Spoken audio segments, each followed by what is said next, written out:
It's time to accelerate. Hey friends, this is Andy. Welcome to episode 519 of Accelerate, the sales podcast of record, where I hold in-depth conversations with today's leading experts in sales, marketing, and leadership 6 days a week. Now, if you'd like to see the show notes for this episode, go to andypaul.com/519. There you'll find a time-stamped breakdown of this and all the conversations on Accelerate. So if you're listening and heard a point you want to go back and check out in more depth later, here's the place to do it. andypaul.com/519. Now, if you like this show, it would really help us out. If you subscribed, left us a review, you can do that all with the podcast app on the phone you're using to listen to this podcast. So go ahead, hit pause, subscribe, leave us a quick review. We really want to know what we can do to make this a more valuable experience for you. And then come right back. I'll be waiting for you. Joining me on the show for the first time is Andrew Sinclair. Andrew's the founder of Lane 4. Lane 4 is an account-based sales and marketing application which bridges the gap between marketing automation and Salesforce.com. So we're going to talk about account-based marketing. And even though ABM is an account-based strategy, we're also going to talk about what Andrew sees as the importance of leads in ABM. So Andrew Sinclair, welcome to Accelerate. Thank you. So where are you today? You're in Canada? Yes, based in Toronto, but kind of home away from home is the Bay Area. I just got back from about a 2-week trip there. Home away from home. So ever tempted to come join America? Sometimes. It's nice. It's nice to visit. Political scenarios, political circumstances aside. It's nice to get down there, and we've toyed with it a little bit here and there, putting down. But we found that the majority of the work we can do from anywhere. So, all right. So let me jump right into it. So I've got sort of standard question I ask a lot of my guests here at the beginning of the show is, in your mind, I mean, you're in the sales space. I mean, what's the single biggest challenge you find sales reps, sales professionals facing today? So the biggest challenge that I'll separate it between reps and management. Sure, that's fine. And I think it's still there's still that tension between management kind of having we need to know what's going on in the field kind of question. And I still get that a lot.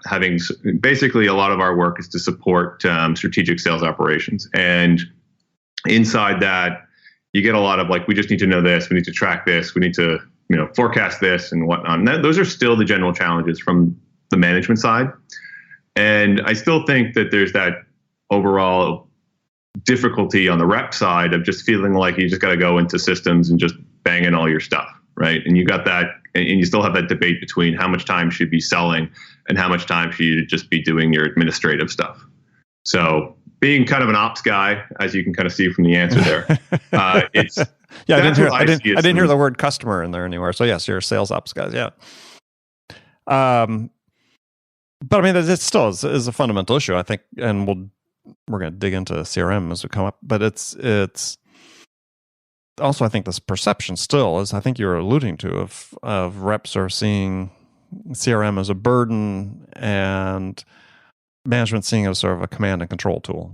Yeah, and I think that that's still the case. And I think you can see it in the subtle terms and the words that people use. When management's doing nothing but using words like track and report and measure and whatnot, it's really not trying to sort of facilitate or try to make things a lot easier for, say, a rep.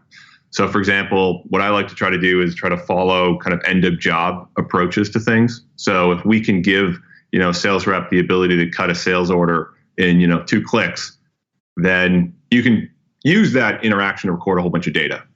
So now the perspective is a little bit different. Now the rep's not actually entering data; they're cutting a sales order, which they need to get out to their customer. Right.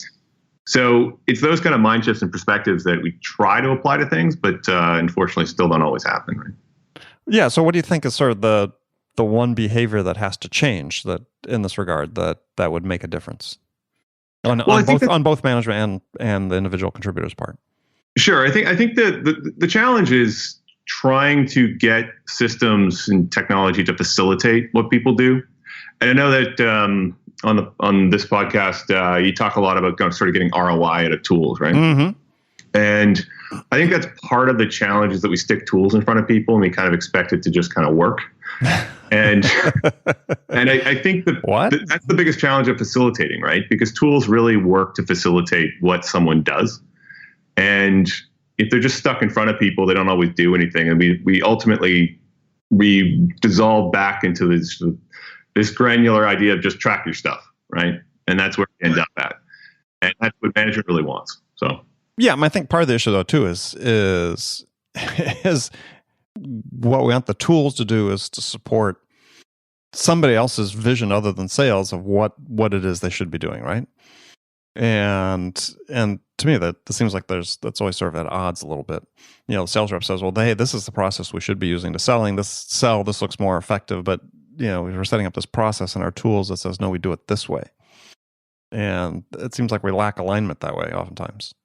Yeah, I think there is. And I think especially you see that in a highly scaled type company where they grow really fast. And then you get, you know, the separations between sales management and the actual field starts getting bigger and bigger. Mm-hmm. Yeah. All right. So let's talk about your company, Lane 4. So tell us about Lane 4. What was the impetus to start this company? Yeah, so Lane 4 itself is based on my consulting company that I've been running for several years now. The consulting side, we primarily focus on supporting funded startups. So that's where I say sort of the Bay Area is the home away from home. Support a whole slew of companies out there. And we've been following a lot of pattern processes that people had. So 4 years ago, we started building out tools that would just help people use Salesforce and just kind of make it easier to use and whatnot. Lo and behold, those were the things that people are calling ABM today. When you're saying make it easier to use, in what dimension? So when I mean easier to use, I mean we'll get into these sort of conversations, but like what's a lead and a contact and an account and all this data, and it sits around there, and there's, you know, we try to keep it. We were implementing approaches for, say, marketers to report on influence on, say, an opportunity, or we've got, you know, use cases where we do try to do things like, instead of have to have someone just manually click on stuff, we try to infer things from various other actions. You know, these sorts of automated processes just to make Salesforce a little easier and a little less cumbersome and a little, you know, a burden.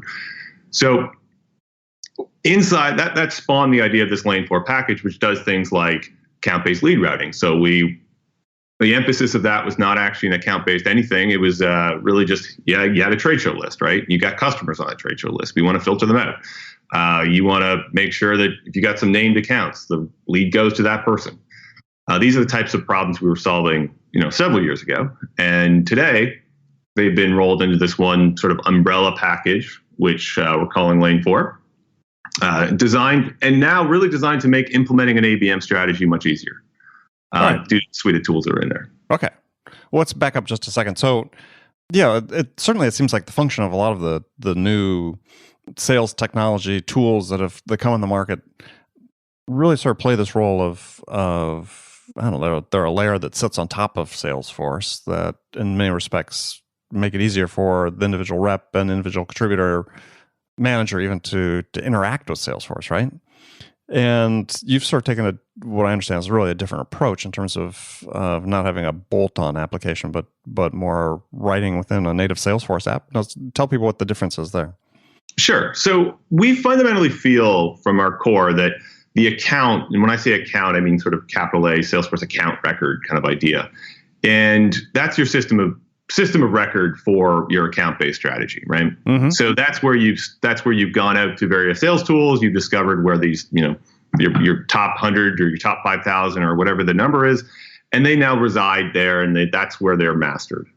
So when you start getting into scenarios like trying to pull that information into something that layers on top, creating a play that may or may not be even in Salesforce, all this kind of stuff, you end up with these disjointed scenarios where you don't really know what's going on within that organization and that account you're trying to target, which defies a lot of the logic that you're trying to get to with an account-based strategy. So, for example, the reason being bolted sort of in the guts inside Salesforce tries to solve scenarios like I had a good working session with someone yesterday, where the problem was she was trying to figure out what is marketing's influence on an opportunity, the big major account. What was the SDR's activity going on within the big major account? So how many meetings were they booking, et cetera, et cetera. The original deal came from a partner channel, which has nothing to do with ABM kind of ideas. From partner channel is the original deal. The SDR actually prospected a subsidiary account, and then the deals got rolled into one. And then the AE owned the whole thing, right? So these kind of real world use cases need to be solved in various ways. And then you kind of have to build your tools within that ecosystem of information to still be relevant to scenarios like that one. And why couldn't some of the others, what I call the bolt-on tools, why couldn't they handle that? Well, they can. They just attempt to write to the system kind of. Ultimately, at the end of the day, you end up with every time you have a new data set, you've got new challenges to maintain these data sets. So if you've got so for example, there's some marketing systems are popping up with their own kind of idea of accounts. And that's really no longer the system of record for an account, right? So as soon as one of those accounts becomes, say, a customer, well, Salesforce is the one that knows they're a customer. And if that information is still sitting in some other tool, well, that tool now has to find out they're a customer. So you got a lag effect that ends up happening that just is, let's just say, it's not as efficient as it could be, and then causes some problems of things like, well, sending an email to a prospect that's actually a customer. Okay. All right. So I thought what sort of interesting observation you had, and something you'd written about sort of the conclusion I drew from it was that, if you're an organization, you've got a Salesforce instance and you're layering these tools in your stack on top of it, that you're looking at Salesforce sort of as just a utility as opposed to you call it the core engine of your organization. It seems like a pretty significant difference in perspective. Well, that's that debate I was mentioning earlier about the tracking database. When it's nothing but a tracking database and you just go put your stuff in there. Well, yeah, it's just a utility, right? You plug it into some data and you're pulling it out and whatnot. But what we're on the consulting side of our business, we're really proud of some of the organizations we worked with where we've been able to establish a really tight lineage between what marketing activities look like, and they're able to use that as a core source of information. And then that can flow right through to being able to cut that sales order through one click because all the data is there. Maybe you're enriching it through some data provider, so now you're not actually typing in that information. Now you're able to cut the sales order out. Now you're able to then flip that to invoicing. Either that's a third-party system, or we've worked with some of the actual accounting tools that are built right in Salesforce. Like So when all of a sudden it becomes that beating heart of the entire organization, it's really that thing that everyone looks to manage the organization.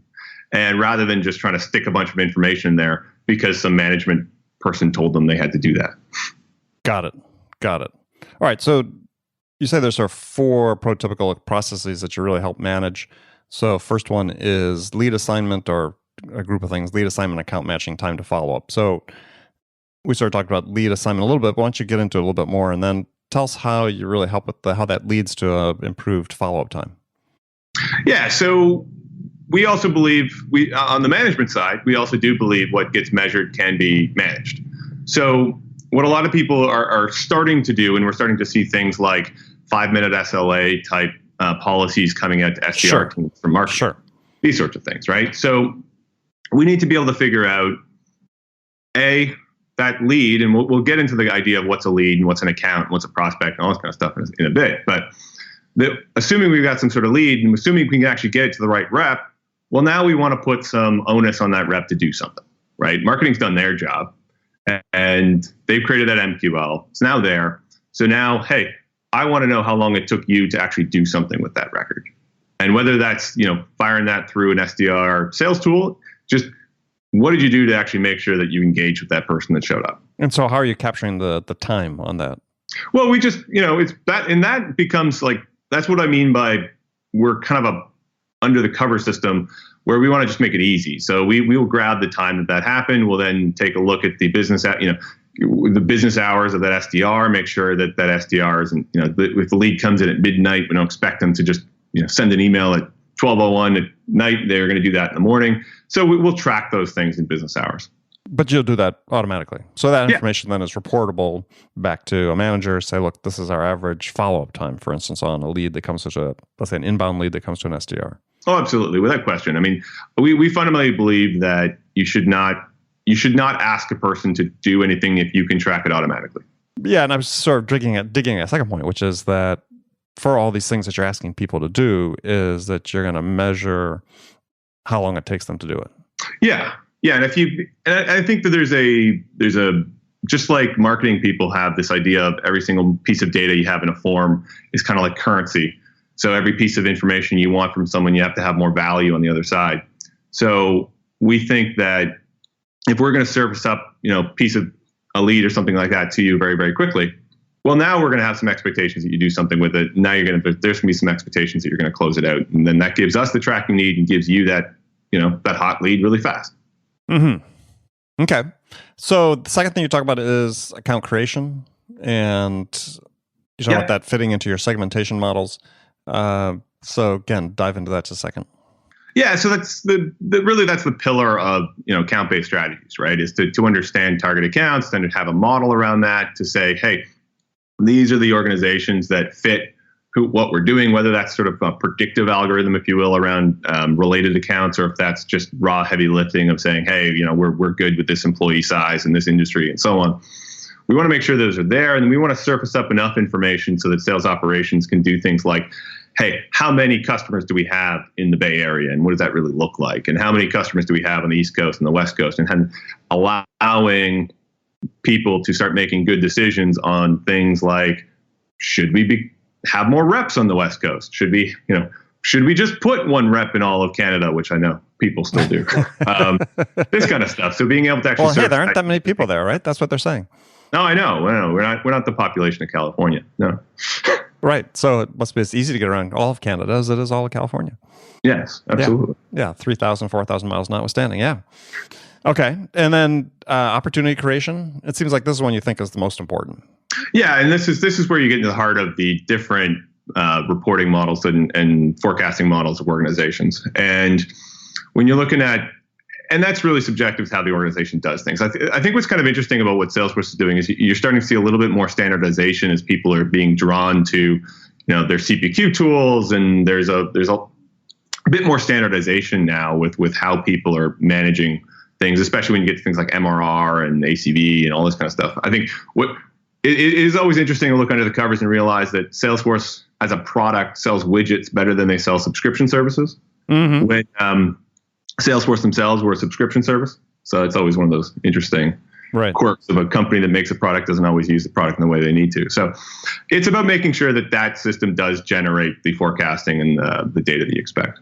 Well, and so one of the key things that you talk about up front that seems like it is an issue, and I've seen at companies, is having a shared definition of what an opportunity is. Yeah. So one of the things that you got to figure out is is your opportunity a meeting? Some people will just be it starts at a meeting. Right. And sometimes people are saying, well, it actually starts at you've had a demo, let's say, advanced scores and things like that are all achieved and whatnot. So just understanding what that is something that needs to permeate its way back through the whole organization. Because if marketing is going to say, hey, look, we created all these opportunities, well, that's got to be in the context of what an opportunity actually is.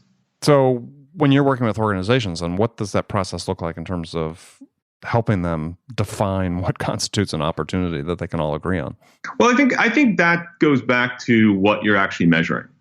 Because if you're a type of organization where you've got a tighter sales cycle, it's going to last, 6 to 12 weeks or something like that, you're probably going to have a very early cycle kind of opportunity that's going to say, we know that we're going to close 12% of our meetings are going to turn into actual deals. So that's your frame of reference in terms of what you're going to pack into an opportunity. Well, that's kind of where we need to start.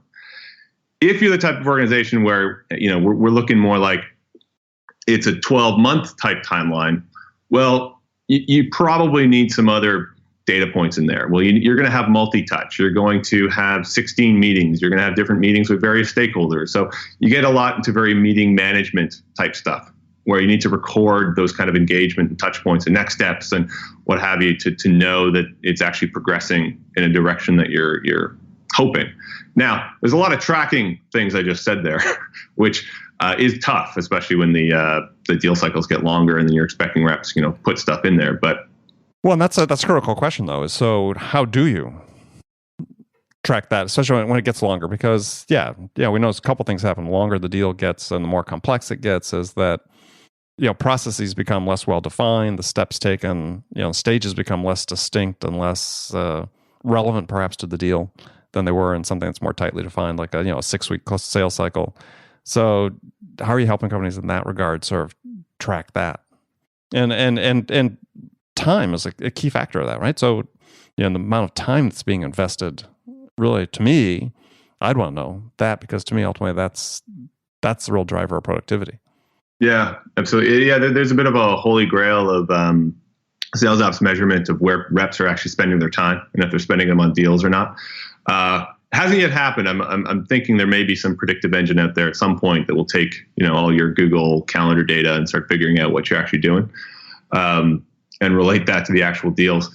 Unfortunately, it doesn't exist yet. So I think I'm also a bit of a pragmatist when it comes to these things, and there's some good old fashioned just sales that gets involved in there too, and good old fashioned just weekly sales meetings to go over your commit pipeline, then go over what you've got in your forecast and all this kind of stuff.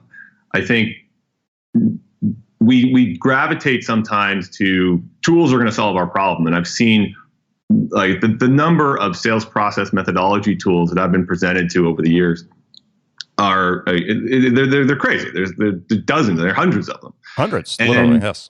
Yeah, and the challenge with them is they all try to be predictive. They all try to just sort of tell you, and they ignore the fact that sometimes it just takes good old fashioned weekly meetings and go through your funnel and just make sure it's looking good and track your next steps.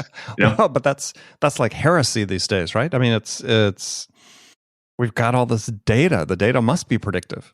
I know, and I think that what we really need to keep in mind when we're talking about systems is adoption curves, right? Like, what are you actually going to get adopted? And I think that some of the predictive analysis tools kind of lost sight of that. And then what you ended up with, and I've implemented these myself, what you end up with is a predictive score field on an account or an opportunity that doesn't necessarily mean anything to anybody. It's just something that, say, a marketing person said, hey, we want to know kind of the predictive score of an account, so we'll target more of those. But then nobody paid any attention to actually realize that number was right. Right? So we buy the tools, we drop them in there, and we don't really follow up on them. We don't really care about their adoption. And then we end up resulting back to good old-fashioned sales, which is just that weekly meeting and let's look at our pipeline and see how things are going. Well, but that's not necessarily a bad thing. No, absolutely not. And I think that's part of that ROI conversation as well, about where some of these tools fall down, is that they don't necessarily track a clear day-to-day what someone is actually doing in their day, and try to achieve that something better than a weekly sales meeting can actually get you. Yeah, it's sort of interesting, this whole topic of data and the predictive power of predictive analytics, because there's an anecdote coming that was in the new book that was written about Hillary Clinton's campaign called Shattered, and talking about how the campaign had basically been run by political technocrats, if you will, or technologists, who had complete faith in the data and the model and the algorithms to predict the future, and completely discounted sort of the human aspect of it, right? Intuition, instinct, experience, and so on. And the authors are saying, the dangers is that data oftentimes translates into authority, and authority becomes certitude, and that therein lies the problem. I tend to agree, and especially when you look at something like a high growth startup, take the prototypical sort of B2B high growth startup that we're all sort of talking about when we're talking about ABM models, and you actually take a step back and you realize their total opportunity volume is like 2,000 records or 3,000 records. Mm-hmm. And then you equate that with someone like, a presidential campaign where you're dealing with 30, 40, 60 million data points, right? And they still got it wrong. Yeah, and they still get it wrong, right? And I think that we have to be careful on the operation side not to get too enamored into the consumer style predictive analytics into small data sets. And what are very small data sets?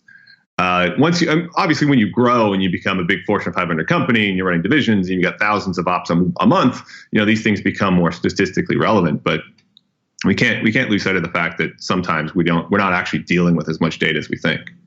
Well, and to me, the other part of it is not just the size of the data sets, but the fact is that, what we're doing is we're drawing this from humans that, are hugely unpredictable, right? I mean, there's books written about, how we misinterpret the data we get, based on our interactions with humans and things they do. And I just, always a little nervous about, taking sometimes even large data sets like political campaigns. And this example of Hillary Clinton's campaign is perfect story about that is, they had millions of data points. And at one point they talk about in the book, Bill Clinton said, given the impact of what was going on with Brexit, I think we should add a few points onto where we assume Trump is in his poll numbers. And sort of the rise of populism. And the data people said, no, data doesn't support that. So no. And we'll go down this path with our tactics. And it turned out to be, there are other factors, obviously, but that led to, part of the sort of disastrous outcome. Yeah, absolutely. And I think that if you've got to have that good old fashioned sales when you're dealing with systems. You got to remember there are people using these systems. And then if you're going to base your, predictive algorithms on engagement with an opportunity, well, you better have some engagement data to pull from. I think for better or for worse, one of the reasons I've been a big fan of the SDR tools is while they're increasing the amount of volume of email coming out of SDR teams to crazy levels, it's finally allowed us to have reliable sort of engagement data on the Salesforce side without having them to log everything.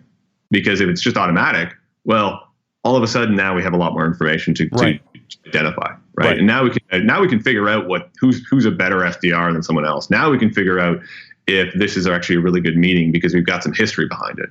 And I think those are the kinds of tools I'm mostly interested in because, and if you look at the rapid adoption of those kind of tools, is because they really hit that mark of what people actually need to do with the stuff and the information that we actually wanted to always have on the Salesforce side, but could never get to because we required reps to go in there and click a button and type some notes and et cetera, right? Yeah. So I think the only thing that's not the only thing, but one of the things that's unanswered, though, about these tools are, if you had to do it without the tools, would you have different outcomes? Yeah, and I think that's a difficult thing to do, right? Because in business, we don't tend to actually A/B test scenarios. You don't really put 8 SDRs and don't give them the SDR tool, and you have 8 SDRs and you give them the SDR tool and you figure it out 6 months later. Unfortunately, it'd be great if we could do that, but it just, for whatever reason, people don't seem to have that kind of testing discipline within organizations, right? Yeah, or vision, perhaps. Yeah, I think it's. And one of the anti-patterns, and this I truly believe, because I know you're a big proponent of the sort of sales tech and whatnot needs consolidation, and I think there's definitely been an anti-pattern that's popped up in the space where you do get this, throw a tool in there, let people look at it, let people use it, and then all of a sudden there's a better SDR tool and everyone's migrated over there, and let's just go use that one now. And I think that those kinds of patterns are problematic, to say the least, because it does create that scenario of, just at a baseline, unreliable data sets. Like you're no longer tracking the same thing between tools. Now you don't have the same you don't have consistency anymore. Right. You're moving your people around all the time, right? You're telling them, oh, we're using this data provider. And then 3 weeks later, you're on another one. And then you're on some forecasting tool, which some people liked. And then you're on another one, and now the numbers are slightly different. And I think that it creates a lot of chaos when operational models really do need to be fairly consistent, and adapting them, takes time. Yeah, or even at a more micro level. I mean, so you sort of start at the macro level, and with the examples you just gave, but you start working down to, okay, well, you've got a team of 10 SDRs, and 5 of them are spending a lot of time personalizing each of the messages that goes out, and 5 aren't. Right. So it's even at that level, we get, the way the tools are being used by the individuals has a huge impact on the data set as well. Yeah. Yeah. And I think we haven't really got disciplines yet to figure out which ones of those are being personalized and which ones are not. And we don't yet have the tools and whatnot to then see what the downstream impact of that is. We're just kind of doing gut analysis around that at this point. Yeah. All very interesting. Well, Andrew Sinclair, we've run to the end of the show, so tell folks how they can find out more about Lane 4 and connect with you. Yeah, absolutely. So find me on LinkedIn. It's the best place to get me, Andrew Sinclair. There's a lot of us out there, so you might have to poke around a bit.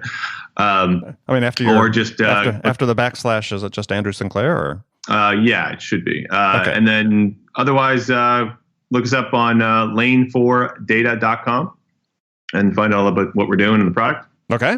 And if people want to connect with you, just LinkedIn? Yeah, or just easiest way is just Andrew at lane4data.com. Perfect. LinkedIn's great. Perfect. All right, Andrew, thank you very much. Friends, thank you for spending this time with me again today. Come back, join me again tomorrow. Actually, 7 days a week. We got something for you here on Accelerate. Until then, thanks for joining me. And until next time, this is Andy Paul. Good selling, everyone.